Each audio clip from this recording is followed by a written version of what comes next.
जय हिंद प्यारे बच्चों। स्वागत है आपके अपने YouTube channel summer Shri point में। आज के क्लास में हम न्यू एनसीईआरटी मैथ बुक के class 8 rational number chapter number 1 को सीखने वाले हैं। तो आइए शुरू करते हैं। शुरू करने से पहले कुछ मोटिवेशनल थॉट देखते हैं। शिक्षा की जड़ें कड़वी हैं लेकिन फल बहुत ही मीठा है। The roots of education are bitter, but the fruit is sweet. इसका मतलब यह हुआ, यदि हम शिक्षा ग्रहण करते हैं, शिक्षा प्राप्त करते हैं, तो हमें समस्याओं का सामना करना पड़ता है, लेकिन यही शिक्षा हमें बहुत ही आगे बढ़ाती है। आइए क्लास शुरू करते हैं। इसमें हम क्या क्या पढ़ने वाले हैं? Introduction to rational number, closure property, commutative property, associative property, distributive property, identity property, inverse property.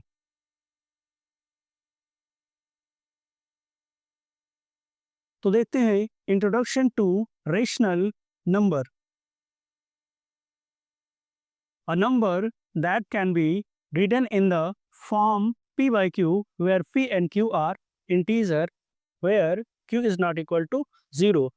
जैसे एग्जांपल देखें, 2/3, 1/2, 0, क्योंकि इसके भी नीचे 1 है। क्लोजर प्रॉपर्टी क्या कहता है बच्चों? ऐड, सब्ट्रैक्ट और multiply of rationals result rational numbers. इसका मतलब यह हुआ कि यदि रेशनल नंबर को रेशनल नंबर से जोड़ें, या रेशनल नंबर को रेशनल नंबर से घटाएं, या रेशनल नंबर को रेशनल नंबर से मल्टीप्लाई करें, तो आंसर रेशनल नंबर आता है। यदि आंसर रेशनल नंबर आता है तो यह क्लोजर प्रॉपर्टी को फॉलो करता है। आइए एग्जाम्पल के माध्यम से समझते हैं। जैसे 1/2 प्लस 3/2, डिनोमिनेटर बराबर है तो एक बार हम इसको लिखते हैं 314। तो इस तरीके से रेशनल नंबर को रेशनल नंबर से जोड़ा गया तो आंसर रेशनल नंबर आया। इसी तरीके से 3/2 माइनस 1/2, इसको सब्ट्रैक्शन करेंगे तो डिनोमिनेटर सेम आ जाएगा। 3 में से 1 सब्ट्रैक्शन करेंगे तो 2 आ जाएगा। ये भी आपका रेशनल नंबर आ जाता है। जैसे इसमें 1/2 मल्टीप्लाइड बाई 3/2, डिनोमिनेटर का डिनोमिनेटर से मल्टीप्लाई करते हैं तो 2 2 जा 4, 3 1 जा 3, ये भी रेशनल नंबर आ जाता है। अब आते हैं डिवीजन पे। रेशनल नंबर को रेशनल नंबर से डिवाइड करने पर कभी रेशनल नंबर आता है, कभी रेशनल नंबर नहीं आता है। जैसे 0 रेशनल नंबर है, यदि हम किसी रेशनल नंबर को रेशनल नंबर से हम डिवाइड करेंगे तो रिजल्ट क्या आएगा? 1/2 मल्टीप्लाइड बाई, इसका रेसिप्रोकल लिखेंगे यानी उल्टा लिखेंगे, 1/0।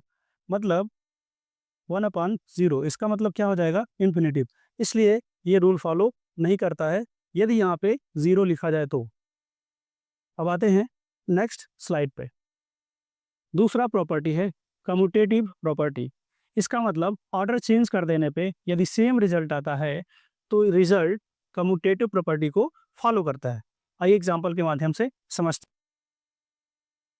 जैसे 1/2 प्लस 3/2, ऑर्डर चेंज कर देते हैं तो 3/2 प्लस 1/2, ये हो जाएगा आपका 3/1।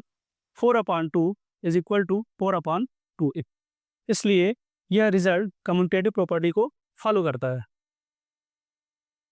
अब देखते हैं मल्टीप्लिकेशन को।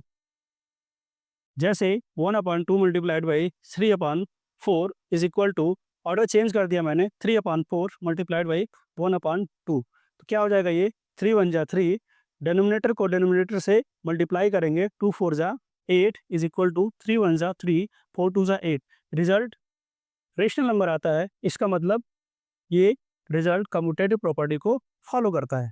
अब देखते हैं अगली प्रॉपर्टी सब्ट्रैक्शन को। जैसे 3/2 minus 1/2 is equal to 1/2 minus 3/2, order मैंने इसका भी चेंज कर दिया है। तो 3 में से 1 जाएगा, 2/2, इधर 1 में से 3 माइनस करेंगे तो -2/2, तो रिजल्ट बराबर नहीं आता है। इसलिए सब्ट्रैक्शन कम्यूटेटिव प्रॉपर्टी को फॉलो नहीं करता है। Same as it is division भी फॉलो नहीं करता है। अब आते हैं नेक्स्ट स्लाइड पे। अब देखते हैं एसोसिएटिव प्रॉपर्टी। एसोसिएटिव प्रॉपर्टी क्या कहता है? Grouping does not change the result. यदि हम किसी नंबर्स का ग्रुप कर दें, उसका रिजल्ट यदि नहीं बदलता है तो रिजल्ट एसोसिएटिव प्रॉपर्टी को फॉलो करता है। जैसे एग्जाम्पल के माध्यम से समझते हैं। जैसे मैंने लिखा 1/2 प्लस 3/2 प्लस 4/2। दूसरे साइड भी मैं लिख लेता हूँ 1/2 प्लस 3/2 प्लस 4/2। मैं इसको ग्रुप में बांट देता हूँ। जैसे मैंने इसको अलग ग्रुप में बांट दिया, इसको मैंने अलग ग्रुप में बांट दिया। इसी को मैं सॉल्व कर रहा हूँ। 3 1 4/2 ब्रैकेट पहले सॉल्व करते हैं।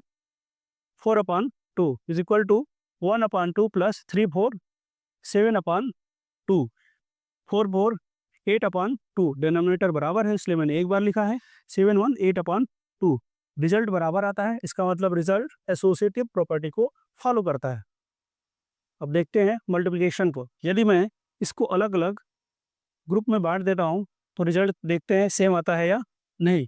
जैसे मैंने लिखा 1/2 multiplied by 2/2 multiplied by 3/2 is equal to 1/2 multiplied by 2/2 multiplied by 3/2। मैंने इसको ग्रुप में बांट दिया, इसको भी मैंने अलग अलग ग्रुप में बांट दिया। ब्रैकेट को पहले सॉल्व कर लेते हैं। 2 1 ज़ा 2 और 2 2 ज़ा 4 multiplied by 3/2 is equal to 1/2 2 3 ज़ा 6 2 2 ज़ा 4 3 2 ज़ा 6/4 2 ज़ा 8 इज इक्वल टू 6/4 2 ज़ा 8। रिजल्ट दोनों सेम आता है। इसका मतलब ये रिजल्ट एसोसिएटिव प्रॉपर्टी को फॉलो करता है। अब देखते हैं सब्ट्रैक्शन को। इसको भी मैंने अलग अलग ग्रुप में बांट दिया। जैसे इसका एग्जांपल मैं लिखता हूँ 4/2 minus 2/2 minus 1/2 is equal to 4/2 minus 2/2 minus 1/2। इसको मैंने ग्रुप में अलग अलग बांट दिया। सॉल्व करके देखते हैं क्या होता है। 4 में से 2 माइनस करेंगे आ जाएगा 2/2। डिनोमिनेटर बराबर है इसलिए मैंने एक बार लिखा है। 1/2 इज इक्वल टू 2 माइनस 2 में से 1 जाएगा 1/2। इसको सब्ट्रैक्शन करेंगे 1/2 इसमें आ जाएगा, इसमें 3/2 आ जाएगा। यहाँ पे देख रहे हैं रिजल्ट बराबर नहीं आ रहा है, इसलिए सब्ट्रैक्शन रूल को फॉलो नहीं करता है, डिवीजन भी रूल को फॉलो नहीं करता है। यहाँ पे हम नॉट इक्वल टू लगा देते हैं। इसका मतलब एडिशन और मल्टीप्लिकेशन एसोसिएटिव प्रॉपर्टी को फॉलो करते हैं, सब्ट्रैक्शन और डिवीजन एसोसिएटिव प्रॉपर्टी को फॉलो नहीं करते हैं। अब आते हैं नेक्स्ट स्लाइड पे। अब देखते हैं इसमें distributive property. Multiply outside number with each term inside bracket then add और सब्ट्रैक्ट। इसका मतलब यह हुआ कि ब्रैकेट को सॉल्व करके फिर मल्टीप्लाई करें या बाहर वाले नंबर को ब्रैकेट के अंदर वाले नंबर से मल्टीप्लाई करके ऐड करें, रिजल्ट सेम आता है। आइए करके देखते हैं। जैसे मैंने लिखा 1/2 multiplied by 1/3 plus 2/3 is equal to 1/2। ये इससे मल्टीप्लाई करेगा 1/3 प्लस का हम ऐसे ही लिख देंगे, प्लस को हम ऐसे ही लिख देंगे। फिर ये नंबर इसको भी मल्टीप्लाई करेगा, हो जाएगा 1/2 मल्टीप्लाइड बाई 2/3। अब यहाँ पे हो जाएगा 1/2 multiplied by 1 2 3/3 is equal to, multiply को पहले करते हैं बॉडमास रूल में। 1/2 3 जा 6 प्लस 2 1 जा 2/2 3 जा 6। क्या हो जाएगा ये 3 1 जा 3/2 3 जा 6 is equal to 1 2 3/6। Result same आता है। इसका मतलब यह हुआ कि यह रिजल्ट डिस्ट्रीब्यूटिव प्रॉपर्टी को फॉलो करता है। सेम एज इट इज ये भी है। आइए इसको भी देख लेते हैं। इसका मतलब पहले ब्रैकेट को सॉल्व करके तब मल्टीप्लाई करें या बाहर वाले नंबर को ब्रैकेट के अंदर मल्टीप्लाई करके फिर सब्ट्रैक्शन करें, रिजल्ट दोनों का सेम आता है। आइए करके देखते हैं। जैसे मैंने लिखा 1/2 multiplied by 3/2 minus 1/2 equal to, इसको इससे मल्टीप्लाई करेंगे, इसको इससे मल्टीप्लाई करेंगे, हो जाएगा 1/2 मल्टीप्लाइड बाई 3/2 माइनस का माइनस लिख देंगे। फिर क्या हो जाएगा 1/2 मल्टीप्लाइड बाई 1/2। क्या हो जाएगा ये 1/2 मल्टीप्लाइड बाई 3 में से 1 माइनस हुआ तो 2/2 इज इक्वल टू 3 1 जा 3, 2 2 जा 4 माइनस 1 1 जा 1/2, 2 2 जा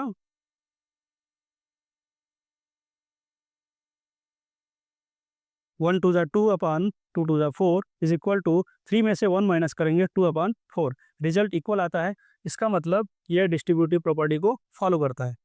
अब देखते हैं आइडेंटिटी प्रॉपर्टी को। आइडेंटिटी प्रॉपर्टी क्या कहता है, at 0 multiply 1 number stay same. Rational number में 0 ऐड करते हैं तो रेशनल नंबर ही आता है, तो इसको हम कहते हैं एडिटिव आइडेंटिटी। जैसे 1/2 में 0 ऐड करें तब भी 1/2 ही आएगा, या 0 में हम 1/2 ऐड करें तब भी 1/2 ही आएगा। अब देखते हैं मल्टीप्लिकेटिव आइडेंटिटी को। जैसे कोई नंबर है 1/2 मल्टीप्लाइड बाई 1, इसका आंसर 1/2 ही आएगा, या हम 1 को 1/2 से मल्टीप्लाई करें तब भी 1/2 ही आंसर आएगा। इसका मतलब ये मल्टीप्लिकेटिव आइडेंटिटी है। अब देखते हैं इनवर्स प्रॉपर्टी को। इसमें दो टाइप होते हैं, additive inverse, multiplicative inverse. Additive inverse क्या कहता है, यदि कोई नंबर है और उसका अपोजिट करके ऐड करते हैं तो रिजल्ट सेम आता है। जैसे 3/4, इसका अपोजिट कर दिए तो -3/4 हो गया, ऐड करते हैं तो 0 आ जाता है। जैसे 3/4 प्लस 3/4, ये इसका अपोजिट है, तो क्या हो जाएगा 3/4 प्लस माइनस आपस में माइनस हो जाएगा 3/4। सेम नंबर को सेम नंबर से घटाने पर आंसर 0 आता है, इसलिए ये क्या है, एडिटिव इनवर्स है। अब देखते हैं मल्टीप्लिकेटिव इनवर्स। ये क्या कहता है, a number and it's reciprocal multiply two 1। इसका मतलब ये हुआ, किसी नंबर को उसका रेसिप्रोकल से मल्टीप्लाई करते हैं तो उसका रिजल्ट सेम आता है। जैसे इसमें लिखा हुआ है 3/4 मल्टीप्लाइड बाई 4/3, इस नंबर का रेसिप्रोकल यानी उल्टा कर दिया गया है, 4 से 4 कट गया, 3 से 3 कट गया, रिजल्ट आपका 1 आता है। इसका मतलब ये मल्टीप्लिकेटिव इनवर्स है। प्यारे बच्चों, यहीं पे आपका यह क्लास समाप्त होता है। इस क्लास को एक बार रिवीजन अवश्य कीजिएगा। मिलते हैं अगले वीडियो में, तब तक के लिए धन्यवाद।